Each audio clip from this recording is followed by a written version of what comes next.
All right, guys. Well, if you just watched our battle report, you know that me and Lane are no longer friends. You know, my smile right now is really forced. It's not a genuine smile. He's just here so he don't get fined. But no, final score, Necrons, 95. Iron Hands, 42.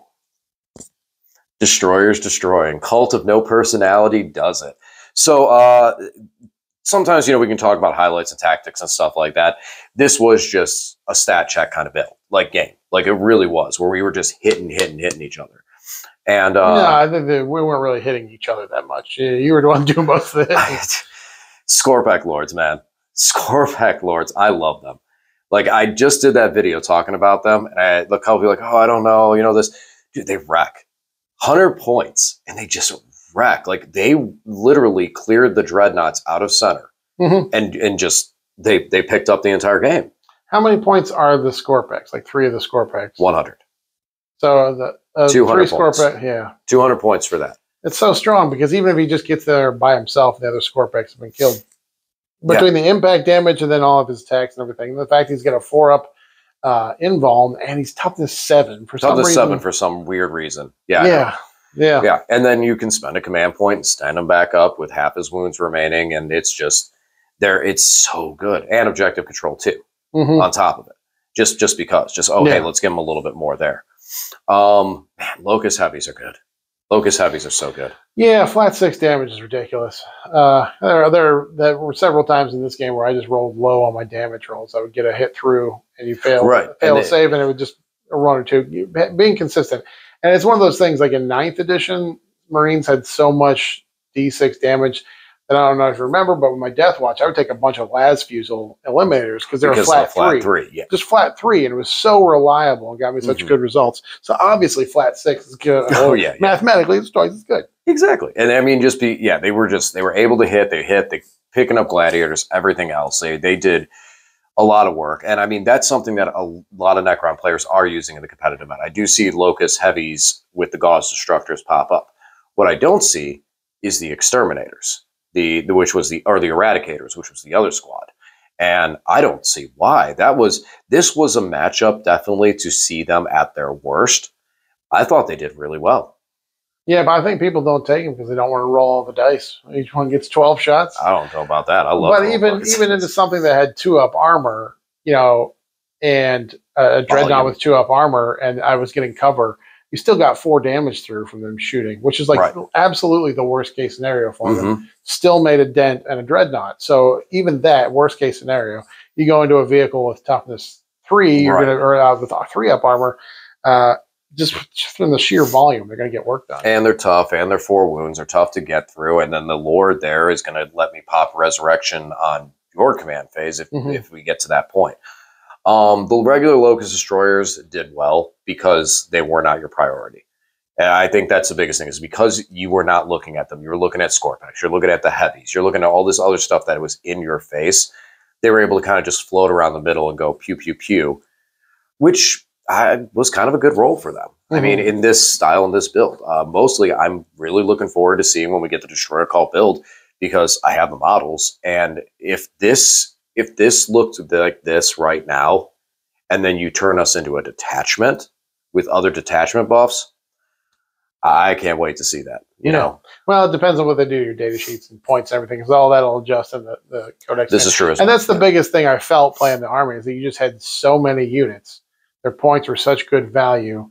And any chip damage, 100 points. Yeah, any chip damage is meaningless against you, because you just bring, each of your command phases, you get 2 to 3 back, or and that's a good thing. One nice thing that a lot of your vehicles have is, like, while they do have that primary weapon, you have, like, with your ballista, you pick up 8 dice for storm bolters or whatever it was, and you have all these bulk random times where it's like, oh wow, that's a lot of extra shots you get out of that you're not spending the points. I mean, you didn't look at a ballista and say, oh man, I need this because 8 Stormbolter rounds. Like, that was not at all what you purchased it for. But that, like you said, that chip damage, now you go and spray that into a Marine squad, spray that into some Terminator or Tyranids or something else. You pick a couple guys up there, at least the damage sticks. They're dead. For me, with Necrons, the damage doesn't stick. No. We go into my command phase and I go, okay, I get D3, I'm back at full. And that's what was really effective this game, is that with those 3 wound models is a really good chance I'm just bringing guys back. And so it was very nice. Yeah, I think it was very effective having these models with 3 or 4 wounds, because by the time I kill 1 or 2, even in your deployment zone with my plasma inceptors, I picked 2 of the destroyers up, and they just came back. You know, you roll the 2 and 3 on your reanimation, and the reanimator's there, so just completely meaningless. Completely invalidated with the plasma inceptors. And the thing is, I don't know. I'm 50-50 on if I could have run without the reanimator. I think the reanimator did good for what it was. Like, it did. There was a couple. I think there was definitely a couple of units in there that, because of that, I was able to bring more back. Like the 6-man score pack, I forced your entire army into it because of the reanimator. And then again, the Locust Heavies, I got them back up to full health because of the reanimator. So I still think I would go with the reanimator. Ophidians did well. Hexmark, I would say this isn't the list for him, but literally what he did. No, I mean, you just needed to score 5 points here, get behind enemy lines. Yeah, that was great. Yeah, that was great for that. Ophidians were awesome. You know, I mean, you pasted 1 squad. I had to go and throw those in there. There was a risky play going after Storm. What is that? Capture enemy Storm outpost. Hostile objective. No, capture enemy outpost. Yeah. But it was a big point play, you know, and it was worth trying to go in there, because I figured I have 3 shots at hitting that 9. And that was, in my mind, I'm going to hit that 9, 1, and 3. And so it's worth taking that shot. Other than that, score packs. They ran to center. They fought you at center. And at the end of the day, I lost 1 score pack lord, all my score packs. And I had 2 score pack lords that saw at the end. And Thanos stood back up and was standing at full wounds at the end of the game. The Warlord stands triumphant at middle. And yes, he fell back from a Tech Marine, but he only fell back because he was giggling and laughing and going, I don't need to deal with this. Turned around, walked away, and said, boys. Well, it's because it was an angry Tech Marine that had 7 swings, plus his extra ones. He had 8 swings. We know what the Tech Marine does. That Scorpack Lord saw what happened last week. He turned around, pulled out his cell phone to text Xeris and said, so is this the guy that beat you up? It was. He took a picture of him and go, this one with the one with all the gauze holes in him? Yep, that one? Oh, okay. Yeah, we got him. We got him for you, Zarek. Nah, I was calling him Xeris before, too. It's not Xeris. Zarek, Silent King. Anyways. Yeah, is there any thoughts that you want to throw out there? Any thoughts, like, with the Iron Hands, like, I guess, changes hindsight that you would have made now seeing some of the damage output in the results? Yeah, I probably would have spent a few CP a little bit differently. Like I said, I don't think Iron Hands is the competitive list for me. I'm still going to go back to Deathwatch and run that as my competitive list.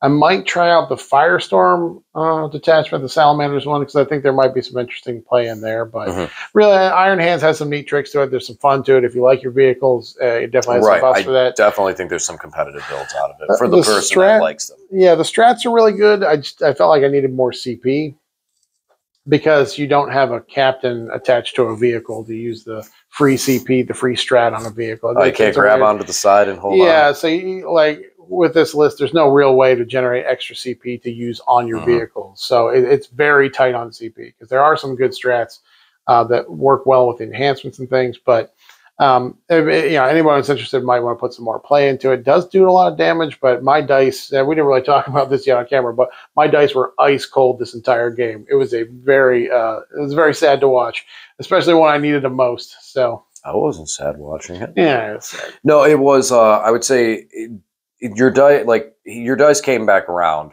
when you had nothing left with Storm Vultures. Yeah, when there was nothing left. On turn 2, yeah, it was really rough. I mean, in one sense too, though, even though like your dice went cold, the target that you put Oath of Moment on, that you're like, this has to die, it did die. Like, you were getting the targets, but it was taking you so much extra effort to take them out, even with the strats and stuff like that, and it was just taking so long to get there. And I mean, come on, when you missed with both, you actually physically missed both las cannon shots with a gladiator. Yeah. With rerolls. Yeah. Yeah, I mean. So 4 dice rolls and I couldn't buy a 3. So, yeah. I checked eBay. It's definitely part of this list has a lot of stuff that just is not getting even with the lethal hits from the character enhancement and that one extra reroll, it still just felt like I wasn't getting the efficiency I needed. I know a lot of people are glad to see Marines lose the Oath of Moment wound rerolls, but I think it makes in certain lists it makes it very difficult to kind of to balance that out. So and Necrons win. Yeah, sure. Yeah, okay, Necrons win. I mean, and no, I'm saying, and a lot of people are happy to see the Necrons win. Okay. But I think in this list with the type of dreads I had, there were just too few good shots to really get the work done. It's kind of like because I needed. You didn't have big vehicles where doing 10 damage with or 15 damage with a gladiator mattered, because you had all these 3 and 4 wound models that would just come back. It's kind of like it was last week. Like in some ways, the high AP from the las cannons on both the ballistas and the gladiator lancers were good. In other ways, they weren't, because it would just kill one model and then you would just bring that model back. So, yeah, it's tough. It's like you want to run all the tanks, but in this matchup now it was the opposite, where I have all the infantry, and that's how I felt last week. I was like, man, I really wish I had some of that infantry, because here, this is what Necron infantry can do. Yeah, yeah. Oh, this would have been really lopsided if you had brought Lich Guard bricks or Necron Warrior bricks, because I wouldn't be able to do anything. Right. Right. All right, guys. Well, thank you guys for tuning in. Hopefully you enjoyed the battle report. Come back at you soon with moving forward with some new stuff, and probably a Halloween matchup. We might do skeletons and zombies, me and Lane. It's time to get spooky. Time to get spooky. All right, guys. Thanks for watching. Hopefully you enjoyed the battle report and the review, and we'll talk to you again soon.